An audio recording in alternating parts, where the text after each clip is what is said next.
Est-ce que vous avez déjà été témoin de situations paranormales et mystérieuses? De choses impossibles à expliquer?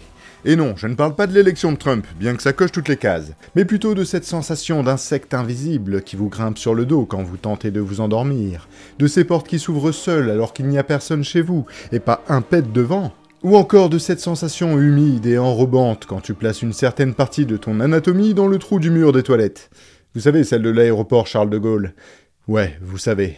Eh bien aujourd'hui, il est temps d'affronter ces phénomènes. Ces conneries ont trop duré. C'est pourquoi, pour vous préserver de tout ça, j'ai monté une équipe. Et j'ai rassemblé les meilleurs, des meilleurs, des meilleurs. Allez, montage stylé.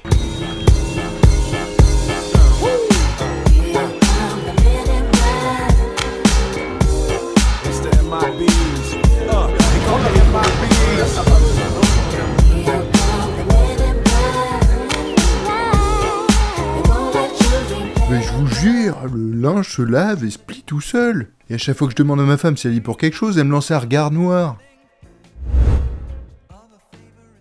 Ah bah comme celui-là, tiens. Ah bah faudrait peut-être l'exorciser elle aussi. Nique sa mère. Remember that, just in case we ever face to face and make contact. The title held by me, MIB, means what you think you saw, you did not see. So don't blink, be what was dead is now. Des monstres, des aliens, du surnaturel et du mystère. Aujourd'hui, vous l'aurez compris, on parle de Martin Mystère.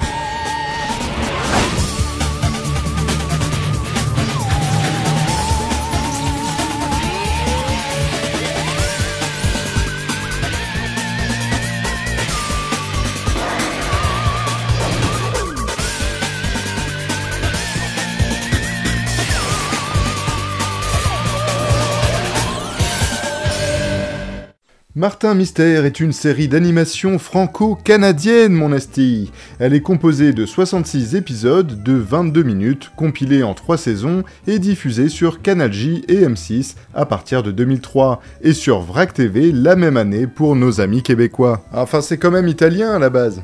Puis-je? Il s'appelle Martin Mystère et non Martini Mysterio. C'est français.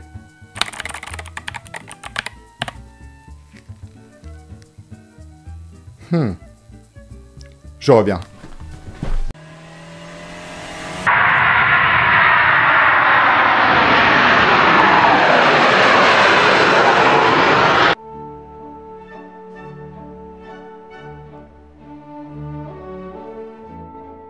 Ah oui, la robe est bien cousue, hein.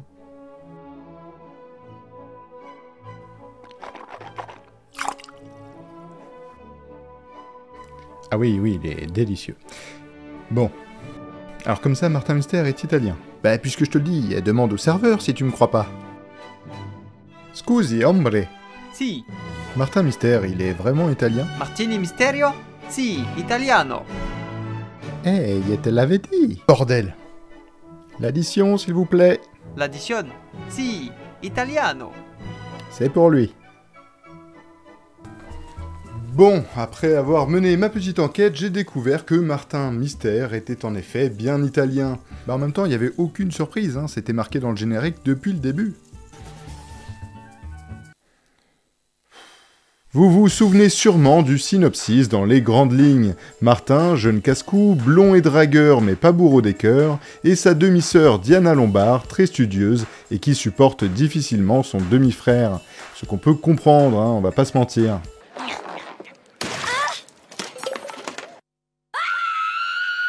Ils étudient tous deux au lycée de Torrington. Rien à voir avec le Commodore. Norrington. On l'embrasse. Un lycée fictif situé dans la ville de Sherbrooke, au Québec, mais travaille en parallèle pour le Centre. Il s'agit d'une organisation qui s'occupe d'affaires surnaturelles, intervenant un peu partout dans le monde. C'est une sorte d'agence Men in Black, mais qui fait aussi dans les vampires et les loups-garous, et qui embauche des adolescents. Lorsqu'ils ont une mission, un passage est formé dans un endroit caché quelque part autour d'eux. En arrivant au centre, Martin et ses amis sont toujours accueillis par Billy, un extraterrestre qui y travaille. Attends, mais il est pas un peu dangereux ce check? La combustion spontanée. Mec, tu penses à ce que je pense? J'espère que t'es sûr de toi.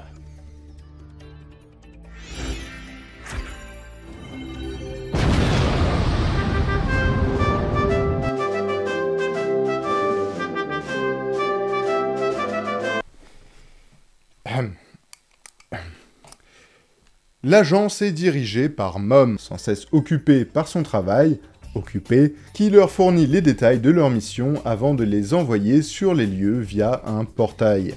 Mais n'oublions pas le plus important, nos deux héros sont accompagnés de Java des cavernes, un homme des cavernes.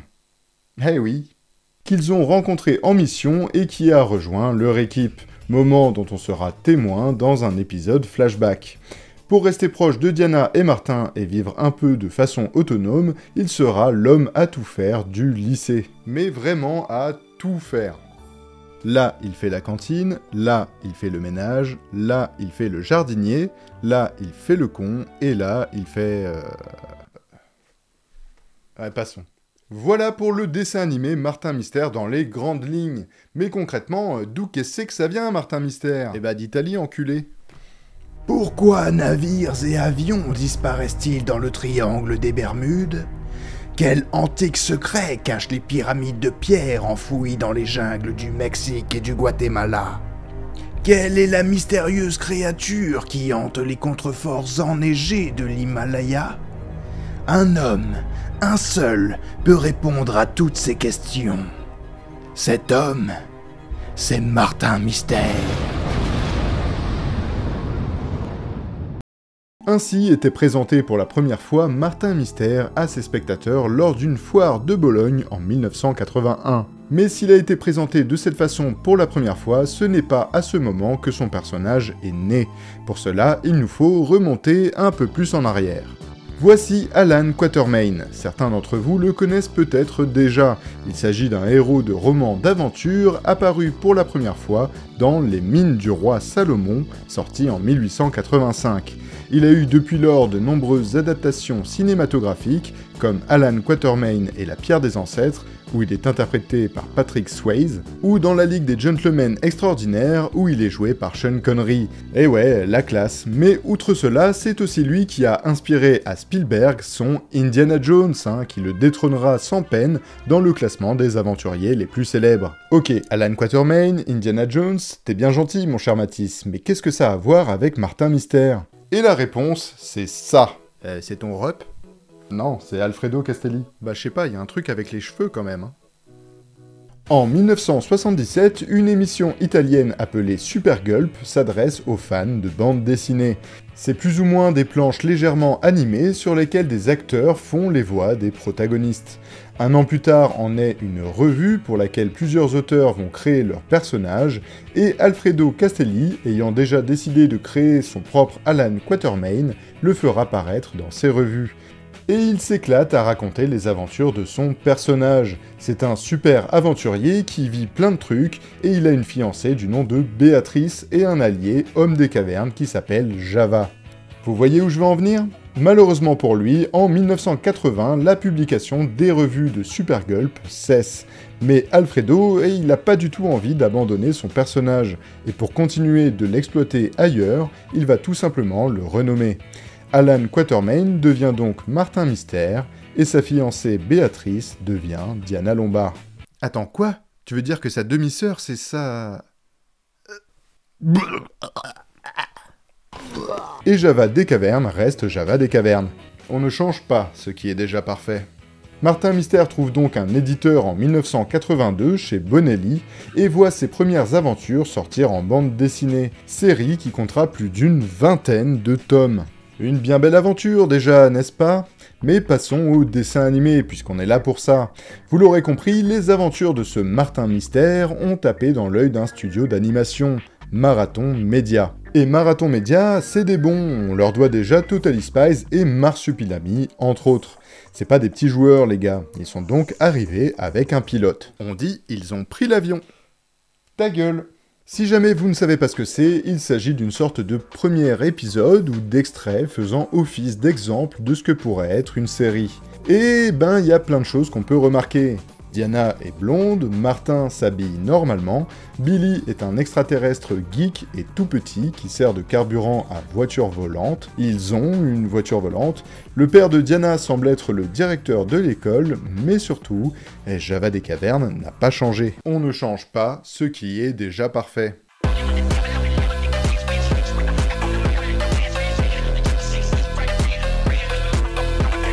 Quoi qu'il en soit, ce pilote semble prometteur, puisqu'en découlera la série que nous connaissons tous, Martin Mystère. Et c'est l'occasion d'analyser un épisode ensemble pour mieux comprendre ce qu'on regardait à l'époque. C'est parti! Il faut savoir que le scénario de Martin Mystère fait partie de ce genre de dessin animé où nous pouvons trouver un plan d'intrigue qui se répète à chaque épisode, tout comme Code Lyoko ou Scooby-Doo dont il se rapproche bien plus d'ailleurs de par le côté surnaturel. Le vrai développement des personnages est relayé au second plan, quand il existe, car le premier plan est occupé par un pattern récurrent. Ici, un épisode type va se dérouler ainsi, une intro où quelqu'un se fait agresser par le monstre, Martin, Diana et Java au lycée ou dans leur quotidien, puis direction le centre où Martin fout allègrement le bordel avant de partir sur le lieu concerné. Première agression de Martin et le groupe par le monstre, notre petite équipe ou ce qu'il en reste sur les traces de ce dernier, affrontement final, arrivée du centre, retour au quotidien. Mais on va se contenter d'effleurer le sujet ici, puisqu'il y a beaucoup de choses à dire sur la façon de concevoir un scénario de dessin animé, et je me réserve ça pour un prochain épisode. Du coup, abonnez-vous pour ne rien manquer. Dans Martin Mystère, il y a donc un monstre par épisode. Prenons donc le premier épisode comme exemple, la créature des marais. Et la question que je me suis posée, c'est est-ce que ces monstres existent vraiment dans le folklore, dans les légendes ? Parce qu'ils vont dans certains pays, même certaines zones précises, et du coup je me dis que c'est pas pour rien. Et du coup, la réponse c'est... bah oui et non. La créature du marais semble clairement être une interprétation du croque-mitaine, ou Bogeyman en anglais, qui est un monstre qui vient souvent la nuit pour enlever, voire dévorer les enfants passage. Et comme ce dernier, la créature des marais ne kidnappe que les enfants passage. Donc celui-ci s'inspire en effet d'un monstre réel. On peut savoir pourquoi tu fais des guillemets ? Parce que le croque-mitaine n'est pas vraiment réel. Et le croque-mitaine est réel. Ah ouais, eh ben comment t'expliques ça alors ? Mitaine croquée. T'as vraiment croqué cette mitaine ? Non. Sinon rien à voir, mais tu connais le monstre chie dans le frigo ?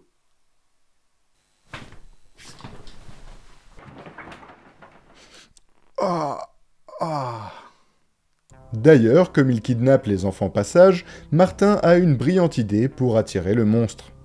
Bon, alors maintenant qu'on a rassemblé les pires garnements du village, tu peux peut-être m'expliquer ton plan ? On leur fait faire un max de bêtises et on attend que la créature vienne les prendre. C'est ça ton plan ? Mais le mieux, ce sont les parents, qui se posent quand même des questions, mais pas trop quand même.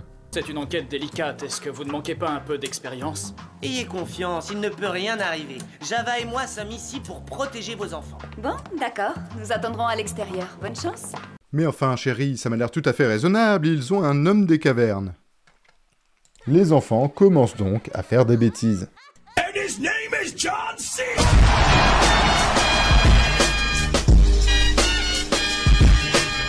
Ah bah je comprends mieux pourquoi les parents ont laissé leurs enfants être des appâts, s'il y a la petite Émilie dans le lot. Chérie, on peut quand même pas laisser notre fils comme ça, si ? Mais ne t'en fais pas, il est avec la petite Émilie. Une fois je l'ai vu se prendre un bus. Pauvre bus. Il n'avait aucune chance. Aucune chance. Étonnamment, le plan fonctionne et la créature des marais se ramène. Elle met à mal Java avant de se faire capturer par le mode Philex du chronoscan de Martin, on y reviendra, et de s'enfuir en créant un portail au sol. Il est temps pour nos héros de rejoindre le monde de la créature. Ils y retrouveront les enfants apeurés avant de se faire menacer par la créature de façon quelque peu étrange. Une très vilaine jeune femme qui n'a toujours pas rendu son exposé. Mais comment vous savez ça ? Je sais tout. Vilain garçon, tu as éjaculé dans le flacon de gel douche de la colocation. Java, pas vilain garçon. Tous les hommes des cavernes faire ça. La créature s'enfuit et Martin, Diana et Java vont faire de même avec le mini-portail qu'elle a laissé derrière elle, tout en récupérant les enfants bien évidemment. De retour au village, les villageois brandissent torches et fourches face à la créature, comme tout bon villageois des années 2000. Mais Martin a une meilleure idée, en faire un tapis. Malheureusement, ça ne la tue pas, étonnant. Puisque pour ce faire, il leur faut le livre trouvé au départ, et surtout la dernière page de celui-ci qui se trouve à la bibliothèque. C'est donc là qu'ils se dirigent. Ils s'y feront quelque peu malmenés avant de récupérer la dernière page, leur indiquant qu'on peut capturer la créature dans son livre. C'est donc ce qu'ils font, mission terminée, Mom et Billy viendront récupérer le livre. Et c'en est fini de la créature des marais. On peut dire qu'en effet, la créature des marais existe dans le folklore du pays où elle se situe. Mais ce n'est pour autant pas le cas avec tous les monstres de Martin Mystère. Ils ont en effet leur propre création originale, comme les insectes géants de l'espace, ou encore Gastromo, qui n'est pas une personne LGBT qui a la chiasse. Bon à savoir. Ces derniers sont plutôt inspirés de clichés de vieux films de science-fiction d'horreur, dont Martin raffole d'ailleurs. Afin de l'aider dans sa tâche, le centre a fourni à Martin un chronoscan, sorte de montre high-tech regroupant toutes les technologies nécessaires à la chasse aux monstres. On a pu apercevoir pas moins de 15 utilisations différentes de celui-ci à travers la série, je vais essayer d'en lister un maximum.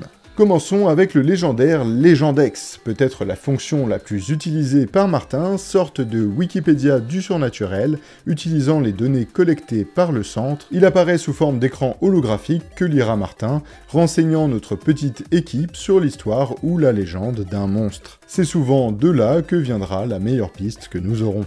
Le mode viscoanalyse matérialise un petit dispositif permettant de récolter toute matière visqueuse grâce à son combo tige-tube à essai et de l'analyser. Pratique parce que dans Martin Mystère, les monstres adorent projeter leur fluide un peu partout. Tout va bien se passer, Madame Desmarais, c'est juste un tout petit prélèvement. Eh bah d'accord. Bon, les résultats sont souvent simples et n'offrent qu'une moitié de piste, l'échantillon sera souvent envoyé au centre pour une analyse plus poussée. Quitte à parler d'analyse, enchaînons avec le bioscan, très semblable au mode viscoanalyse, si ce n'est qu'il permet de scanner les corps ou les architectures pour en savoir plus sur leur état. Ensuite le Filex, ou Télescocan, puisqu'il a deux modes, il sert à projeter un filet sur un ennemi afin de le capturer ou du moins le ralentir. Et si jamais le coup de filet est raté, il pourrait être transformé en un magnifique bâton, toujours utile. Les projolunettes ou noctuviseurs, une paire de lunettes du futur qui, attention, peut faire de la lumière. Et alors là, attention, projolunettes. Bon, outre faire de la lumière, elles peuvent également prendre des photos. Si vous appuyez là, hop, vous pouvez prendre des photos. Et Instagram direct. Et elles ont le mode thermodétecteur, la vision nocturne, hein. Mais d'après le wiki Martin Mystère, c'est pour observer des zones en détail et révéler de tout petits indices. Bon, c'est basiquement un zoom du coup. Et puis avec l'appareil photo, vous pouvez zoomer aussi. Hyper pratique, non mais... Moi le progrès, ça me connaît. Et d'ailleurs, turbo grappin. Nous avons donc également le grappin, ou turbo grappin, qui est basiquement un grappin, ni plus ni moins. Et là, mon joyau de technologie. Hé. Ah ouais, non mais en fait, on n'a pas les droits sur le sabre laser. Quoi? Ah non, rien à voir, c'est un cutter laser. Et il peut aussi s'étendre. Oh oh. Le cutter laser, donc une petite lame laser permettant de découper même les matières les plus solides, ou bien de les faire chauffer à haute température. La lame peut s'agrandir jusqu'à prendre les proportions d'une épée, pas du tout comme dans une saga connue. Bande de petits complotistes. Qui dit épée dit parfois bouclier, et le chronoscan possède aussi cette fonction. Il s'agit d'un champ de force impénétrable sous forme de dôme, malheureusement il ne dure que quelques secondes, bon, sous l'eau il permettra de maintenir une bulle d'air, pratique en cas d'urgence. Ne nous reste plus que l'outil indispensable de tout agent secret, le mouchard, que nous appellerons ici le digipisteur ou pisteur virtuel. Il s'agit d'un petit appareil électronique muni d'un GPS permettant de pister un monstre qui s'échapperait. Voilà pour les fonctions principales. Il en possède des plus mineurs également, comme celui d'annuaire téléphonique, de lampe torche, c'était bien la peine de faire des projolunettes, ou tout simplement celle de se brancher à d'autres appareils. Dans les saisons suivantes, on verra même l'Ultra Chronoscan, mais ça, ce sera pour une prochaine vidéo. Pour ce qui est du succès de l'œuvre, eh bien, ça a cartonné, évidemment, tout le monde connaît Martin Mystère. En même temps, il nous a proposé un subtil mélange entre Men in Black, les romans Chair de Poule, James Bond et une dose d'Ace Ventura peut-être. Le tout en mode adolescent cool. C'est du jamais vu à l'époque. D'ailleurs, avec le recul, je trouve toujours risqué de mélanger monstres de légende et aliens, étant deux ambiances totalement différentes. Mais bon, quand on voit qu'un des animés du moment c'est Dandadan et qu'il joue principalement sur cette dualité, eh bien Martin Mystère était peut-être tout simplement visionnaire pour avoir fait fonctionner la recette 20 ans plus tôt. En tout cas, c'est une série qui a su façonner notre enfance, nous apporter un tas de bons moments, et pour ça, merci Marathon Média. D'ailleurs, j'ai mentionné que Martin raffolait des vieux films de science-fiction d'horreur, sachez qu'il n'est pas seul, puisqu'il partage ce trait commun avec Alex, des Totally Spies bien sûr, raison pour laquelle tous deux s'entendront très bien, mais ça, c'est pour un prochain épisode. Et voilà pour Martin Mystère, j'espère que ça vous a plu, et si c'est le cas, eh bien mettez tout de suite un pouce bleu. Je déconne pas avec ces choses-là, moi. N'hésitez pas à vous abonner également pour ne pas manquer mes prochaines vidéos. Et d'ailleurs, en parlant de prochaines vidéos, encore une fois, je vous laisse voter pour le prochain dessin animé, et cette fois-ci, le choix sera entre Yu-Gi-Oh! Et Totally Spies. Voilà, je vous laisse me dire votre vote en commentaire, et moi je vous dis à la prochaine vidéo. Ciao!